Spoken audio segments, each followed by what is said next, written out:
UP के CM Yogi Adityanath आंवला और बदायूं के बिलसी नगर में चुनावी जनसभा को संबोधित करने वाले हैं। आंवला लोकसभा क्षेत्र के प्रत्याशी धर्मेंद्र कश्यप और बदायूं के बीजेपी प्रत्याशी दुर्विजय सिंह शाक्य के समर्थन में मुख्यमंत्री रैली आयोजित करेंगे। मुख्यमंत्री आदित्यनाथ की विशाल जनसभा की तैयारियां जोरों पर है। बिलसी के बीजेपी विधायक हरीश शाक्य और एमएलसी पाठक ने हेलीपैड और मंच स्थल की तैयारियों की व्यवस्थाएं भी देखी है। हमारे उत्तर प्रदेश के माननीय मुख्यमंत्री जी का आगमन है बिलसी विधानसभा में। लोकसभा की दृष्टि से एक बड़ी रैली का आयोजन होना सुनिश्चित हुआ है।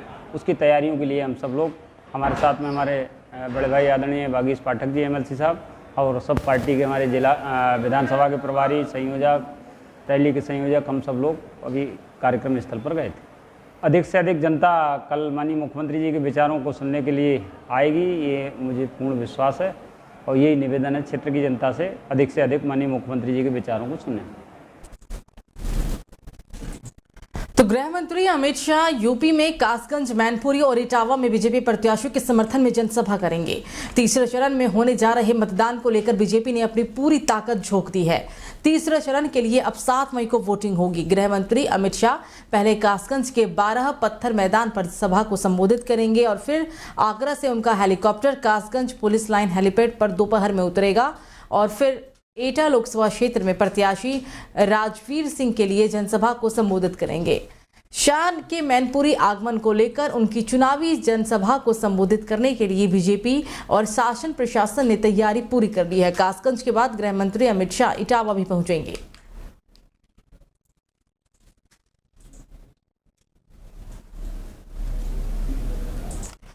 तो उत्तर प्रदेश की मैनपुरी लोकसभा सीट से बीजेपी प्रत्याशी जयवीर सिंह को तीसरे चरण के चुनाव से पहले केंद्र सरकार ने बड़ा तोहफा दिया है। दरअसल केंद्र सरकार ने उन्हें Y+ श्रेणी की सुरक्षा मुहैया कराई है और अब कैबिनेट मंत्री जयवीर सिंह की सुरक्षा में पैरामिलिट्री के जवान भी मौजूद रहेंगे।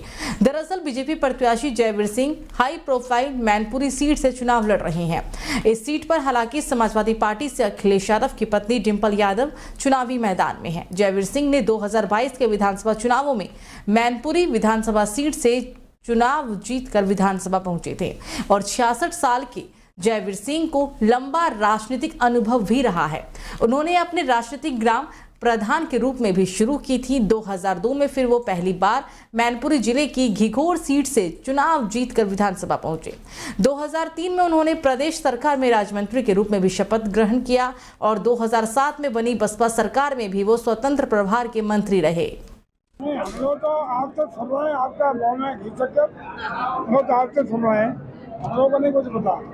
हम लोग तो लगे, हालांकि ये सही है कि प्रदेश की जैव श्रेणी है और अगर केंद्र से सुरक्षा मिली है और खतरा को भांपते हुए इंटेलिजेंस की रिपोर्ट पर हुई है तो आपके द्वारा सूचना मिल रही है, उसके लिए आपका आभार, धन्यवाद। और ये तो आपकी सूचना है तो इंटेलिजेंस वालों से आपको पूछा चाहिए। हम लोग तो मस्त रहते हैं। लोकसभा चुनाव के लिए उत्तर प्रदेश की मैनपुरी से सपा प्रत्याशी डिंपल यादव धुआंधार प्रचार कर रही है। वो मैनपुरी में कई जनसभाओं के प्रचार में व्यस्त भी हैं। उत्तर प्रदेश का मैनपुरी लोकसभा क्षेत्र प्रदेश के और सीटों में से एक माना जाता है, जिसको लेकर डिंपल जोर शोर से प्रचार करने में जुटी हुई हैं।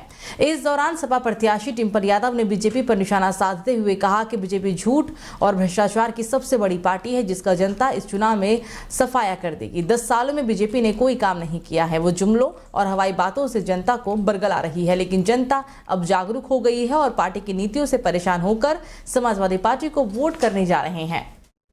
जिन्होंने कोई 10 साल में काम ना किया हो और 7 साल के उत्तर प्रदेश में जो लोगों तक जन जन सुविधा पहुंचाने का काम था, जो लोग नहीं कर पाए हों, अब वो जुबानी जंग का माध्यम लोगों को बहलाने के लिए, फुसलाने के लिए कर रहे हैं। लेकिन लोग अब जानकार हो गए हैं, जागरूक हो गए हैं और सब लोग समाजवादी पार्टी को वोट करने जा रहे हैं। मैम, कांग्रेस नेता राहुल गांधी की क्या अमेठी वापसी हो सकती है? अब ये तो आप कांग्रेस वालों से पूछिएगा, अब इसके बारे में मैं तो नहीं बता सकती हूँ। ये तो कांग्रेस का विषय है, कांग्रेस पार्टी से आप पूछिए।